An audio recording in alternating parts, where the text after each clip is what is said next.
Supply chain delays and the coronavirus pandemic have pushed prices way up over the last year. The most recent data from the Labor Department shows the U.S. Consumer Price Index jumped 0.8% in November. That translates to an annual inflation rate of 6.8%. Put simply, just about everything is more expensive. It might seem then like a bad time to be out of work. But despite the price hikes, millions of Americans have decided to quit their jobs. In October alone, more than 4.2 million Americans left their positions in search of different opportunities. The latest numbers reveal more than 11 million job openings nationwide. Luke Pardue is a principal economist at payroll platform Gusto. He joins us now for more.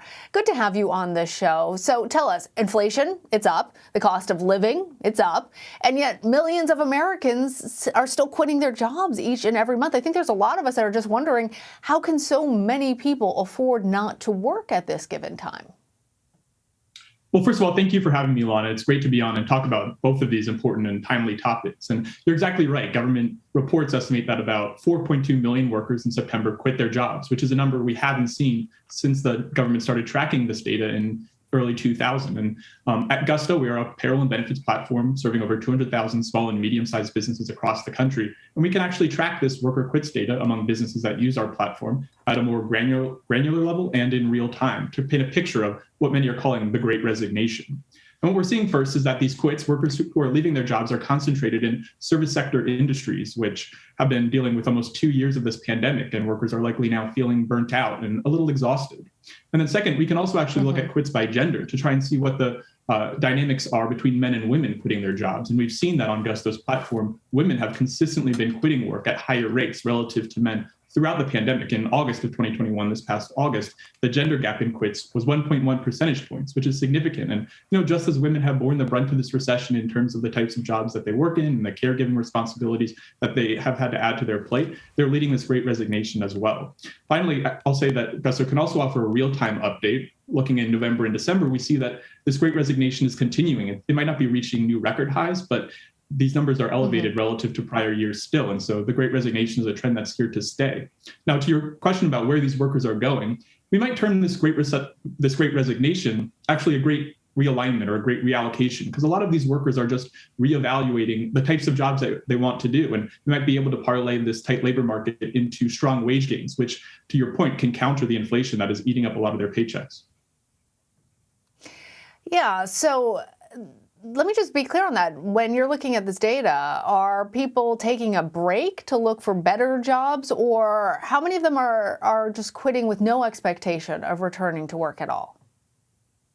Yeah, I think in our data, what we can see is actually that there's a few different things that workers are doing. It's not necessarily a Great Resignation in the sense that workers are just quitting their jobs and not necessarily going to work or doing anything at all. A lot of them are switching jobs, either within the same industry at a higher wage or in a different industry because they've reassessed what they want to do with their career. But we've actually seen another interesting, important, and I think a bright spot in this pandemic, which is a lot of these workers are quitting their jobs to strike it out on their own and become freelancers or new business owners. In 2020, during the pandemic, we actually saw a surge in new business creation, which we've never seen before during a recession. And amid all this disruption, 4.3 million new businesses were formed in 2020, and that trend has continued in 2021. And it's not an accident that that's happening at the same time we're seeing a lot of workers leave their jobs, because it's exactly these workers that are going out on their own because they need flexibility. We've seen time and time again, this pandemic has really emphasized the need that workers can respond to their family life or their caregiving needs. And freelancing often offers that ability.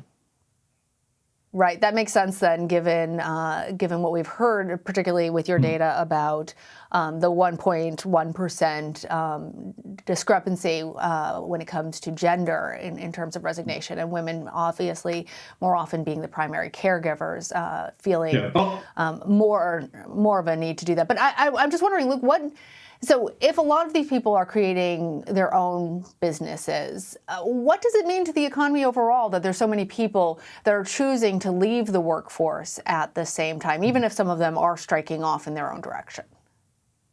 Sure. So first of all, back to the point of new business creation with respect to this gender gap split, what we also see is that women are leading new business creation. on our platform, when in 2019, 27% of new business owners were women. In 2020, that number was 47%. So just as women are leading the quits, they're also leading this new entrepreneurship, largely out of economic need and a need for flexibility. But the economic impacts of this, what we're seeing right now, it is a little uncertain, but it goes back to your point about 11 million job openings right now, that what we're going through is a time when workers and employers are trying to find new matches, and they're sort of trying to suss out what's happening with the skills that employers need, what types of jobs are going to be in demand post-pandemic, and the jobs that employers want to work for, the types of flexible, maybe high-skill jobs. And so some of them might be taking a step back to retool their jobs so that they can go into, say, a professional services industry and have a little more of a flexible schedule. And that just is going to take a little bit of time. We're not going to, this economy isn't a light switch where we can flip it on and off. And if we're going to want to go through this transformation, it's just going to take a little bit of time. So, Luke, if our economy is realigning and more people are not wanting to work for somebody else anymore, as you say, in particular the service industry, there's a lot of people leaving those jobs and creating new jobs where they're the boss. What ends up happening to those industries that can't find workers?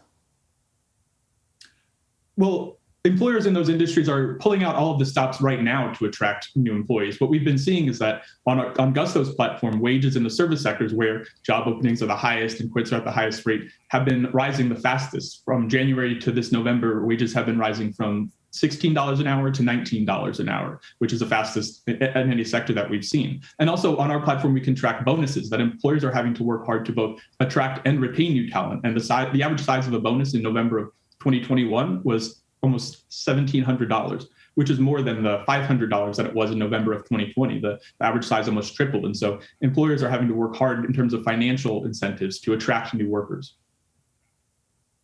All right. Luke Pardue, thank you. Thank you so much.